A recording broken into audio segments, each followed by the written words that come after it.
Hello students, मैं अर्चना खंडेलवाल। कल मैंने आप लोगों को जो वीडियो बताया था उसमें मैंने हेमेटोपोइसिस के बारे में बताया था।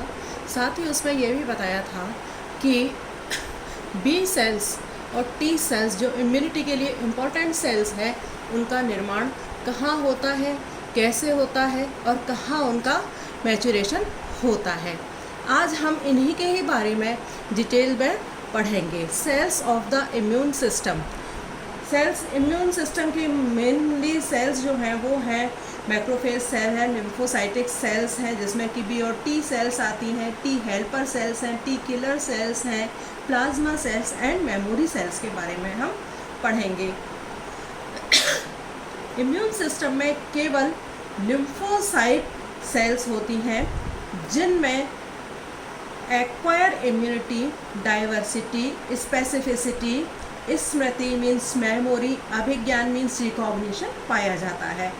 अन्य सेल जो है वो माइक्रोब्स को डिस्ट्रॉय करने के काम में आती हैं, एंटीजन को प्रदर्शित करने के काम में आती हैं और साइटोकाइंस का सीक्रेशन करने के काम में आती हैं। Now lymphocyte sales. Lymphocyte sales क्या होती हैं? लिम्फोसाइट सेल्स टोटल WBC का, वाइट ब्लड कार्पसेल्स, टोटल WBC का 20 to 40% और लिम्फ में उपस्थित सेल्स का 99% पार्ट बनाती हैं। लिम्फोसाइट सेल्स कंटिन्यूसली ब्लड और लिम्फ में सर्कुलेट होती रहती हैं एवं लिम्फ टिश्यूज़ एंड लिम्फ में सर्कुलेट होती रहती हैं एवं lymph tissues and lymph spaces में भी ये माइग्रेट होकर के चली जाती हैं। ये सेल्स सारे इम्यून सिस्टम में सेलुलर कोऑर्डिनेशन को बनाए रखती हैं या कोशिकीय समन्वयता को बनाने का काम लिम्फोसाइट सेल्स करती हैं।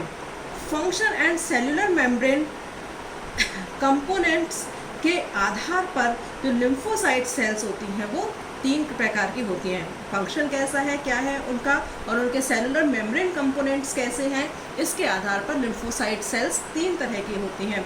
कौन कौन सी? एक तो बी लिम्फोसाइट सेल, दूसरा टी लिम्फोसाइट सेल्स और तीसरा नल सेल्स। ये तीनों प्रकार की ही सेल्स स्मॉल होती हैं, वैंडरिंग मीन्स भ्रमणशील होती हैं और नॉन फैगोसाइटिस होती हैं। अतः केवल इनकी आकारिकी की वजह से इन सेल्स को पहचानना आसान नहीं होता। मीन्स आकारिकी के कारण हम इन सेल्स को नहीं पहचान सकते, क्योंकि तीनों ही सेल्स जो है वो दिखने में, चाहे बी सेल हो, चाहे टी सेल हो, चाहे नल सेल हो, तीनों ही सेल्स जो हैं वो दिखने में एक जैसी होती हैं। नाउ वो बी लिम्फोसाइट सेल्स जो किसी एंटीजन से क्रिया नहीं करती हैं नेवी कहलाती हैं। मीन्स जब तक कोई बी सेल किसी एंटीजन से रिएक्शन नहीं करती है वो नेवी या निष्क्रिय कहलाती है।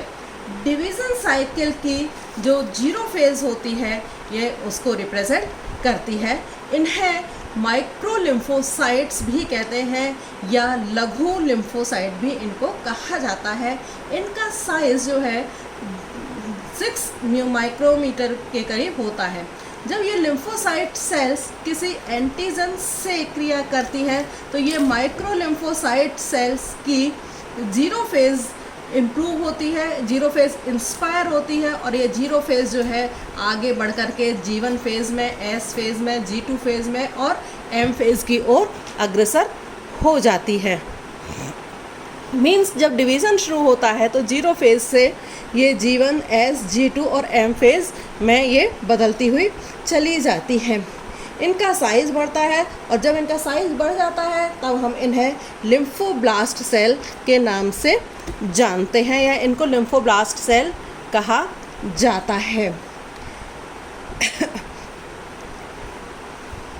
लिम्फोब्लास्ट सेल्स में की संख्या जो है वो प्रोलिफरेशन की वजह से बढ़ती है और इनके अंदर डिफ्रेंसिएशन या विभेदन होता है और विभेदन हो करके ये 2 तरह की सेल्स बनाती हैं। एक तो इफेक्टर सेल्स का निर्माण करती हैं और दूसरे मेमोरी सेल्स का निर्माण करती हैं। ठीक है। नाउ इफेक्टर सेल्स क्या होती हैं? तो डिफरेंट प्रकार से एंटीजन्स को हटाने का काम इफेक्टर सेल्स करती हैं। इनकी लाइफ साइकिल काफ़ी कम होती है। बी लिम्फोसाइट की जो प्रभावी कोशिका को हम क्या कहते हैं, प्लाज्मा सेल कहते हैं। बी लिम्फोसाइट की जो प्रभावी कोशिका होती है उसको हम प्लाज्मा सेल्स कहते हैं, और दूसरी जो सेल कहलाती है वो मेमोरी सेल कहलाती है।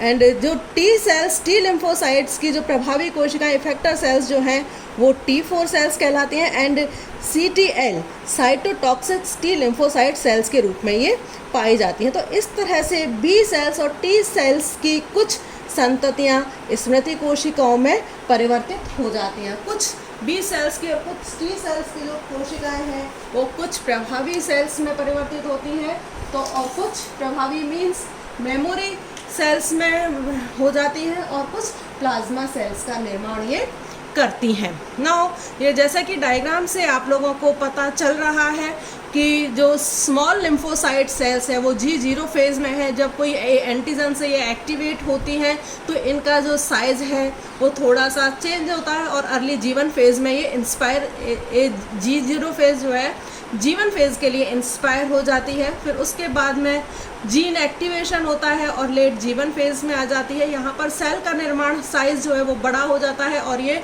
लिम्फोब्लास्ट सेल का निर्माण करती है। यहाँ पर इनमें DNA सिंथेसिस की जो प्रोसेस होती है फिर M फेज़ G2 फेज़ में परिवर्तित हो जाती हैं, और इनके अंदर सेल डिवीज़न होता है, जिसकी वजह से एक सेल जो है दो सेल्स के अंदर बदल जाती है।